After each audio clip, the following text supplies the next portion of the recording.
Assalamu alaikum. Thank you so much, Imam Kaswini.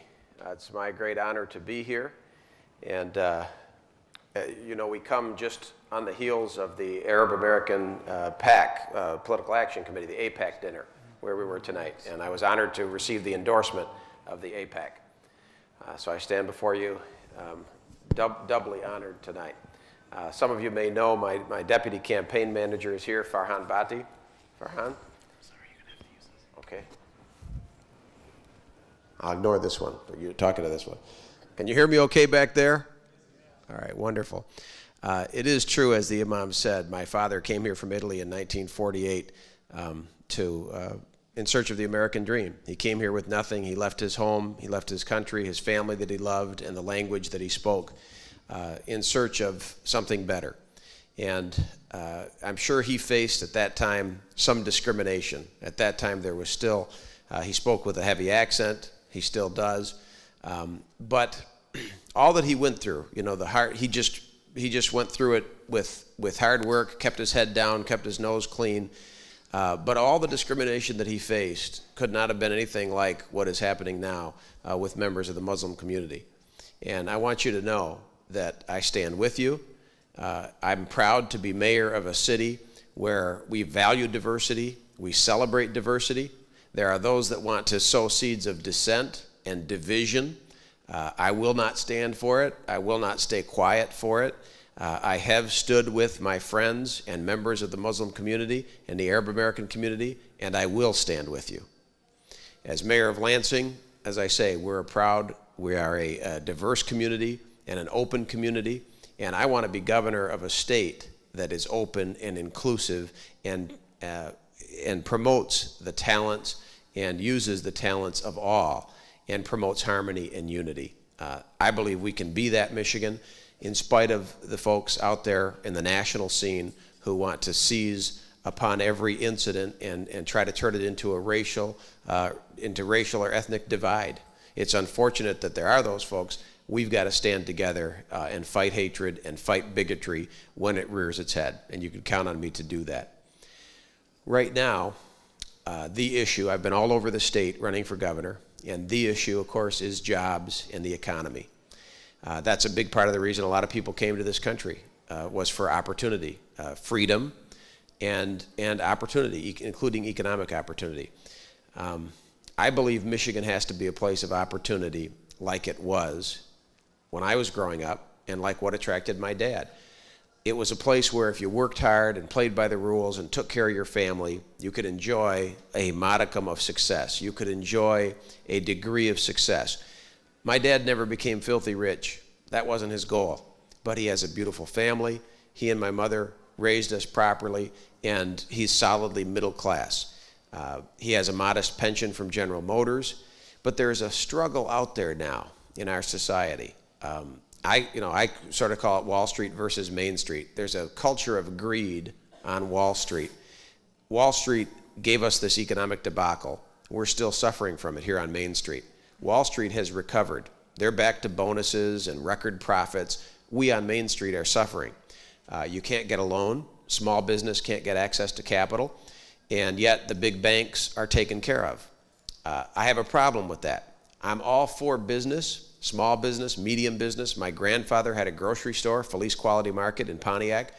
I understand small business. I believe in it. That's where most jobs are created. We have to have an economy and a government that looks out for small business, for medium business, for folks on Main Street. It can't just work for the people at the top. It can't just work for Wall Street. It has to work for Main Street. And that's really why I decided to run for governor. I felt that the American dream was under attack here in Michigan. As mayor, I've had success. We have the fastest growing economy in Michigan. We have the 7th fastest growing economy in the nation. It's not all peaches and cream in Lansing. I don't mean to say that it is, but we've had success. We've worked hard. I've got a great administration, a great team. We've reformed government. The city bureaucracy is 20% smaller.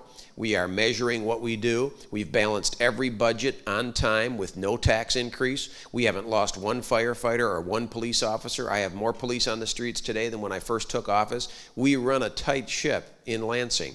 And we've diversified the economy. We have high-tech, IT, bioscience, insurance, and advanced manufacturing. Yesterday, I stood with the chairman of the CEO, Chief Executive Officer of General Motors, to have them announce a new $190 million expansion, over 600 new manufacturing jobs being created in Lansing, in addition to our existing Cadillac plant. They're going to be building a new global platform for the new Cadillac that will be sold worldwide. So, see, I believe strongly that we can't give up on our strengths. My opponent says we got to move away from manufacturing.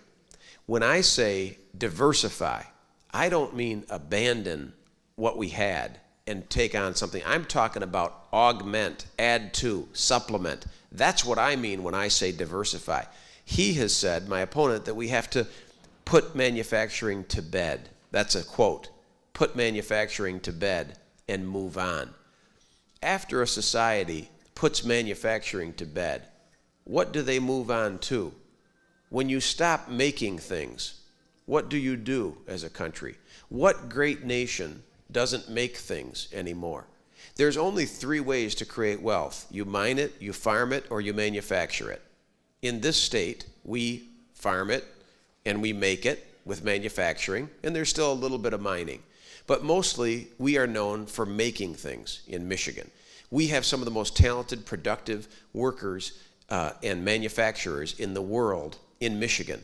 I believe we should build on that rather than abandon it. That's a significant difference between myself and my opponent. I think advanced manufacturing is crucial, and I'm proving it in my city. We've gained manufacturing jobs every month this year, medical manufacturers and automotive as well.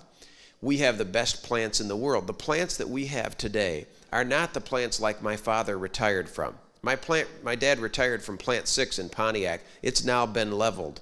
It's not there anymore. The new plants are very advanced. They're technologically, they'll compete with anybody in the world. We have the most advanced plants in the world. Why would we give that up? I don't believe that Mexico and China can do our manufacturing for us. I think we have to make things again, and we're doing it in Lansing, and we can do it in Michigan. I have a plan to do it in Michigan, to grow it and build it in Michigan. I call it the Main Street Agenda.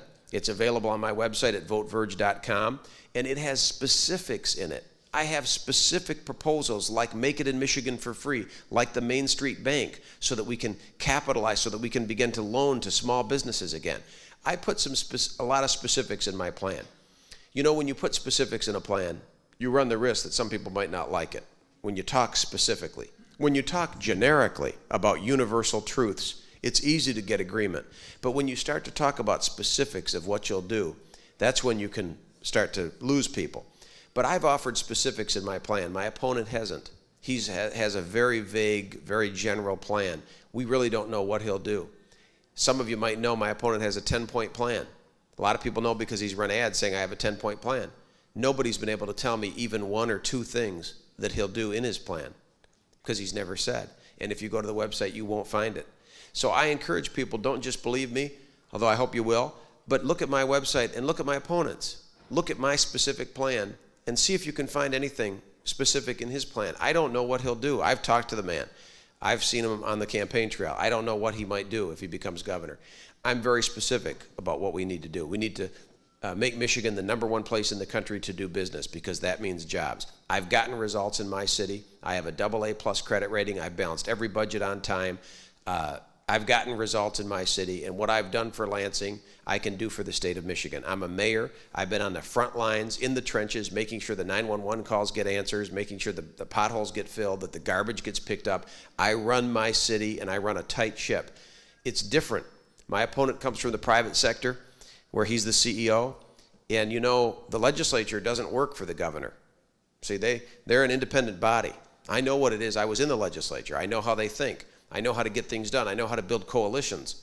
All these things are things that you got to do as governor. You're not going to snap your finger or write a paper and it gets done. You're not CEO of a company when you're governor. You have to build coalitions. You have to work with diverse groups, Democrats, Republicans, judges. And I'm ready to do that because I've had the experience of doing it. Anyway, I do want to answer questions, Imam, so I will stop at this point and answer your questions.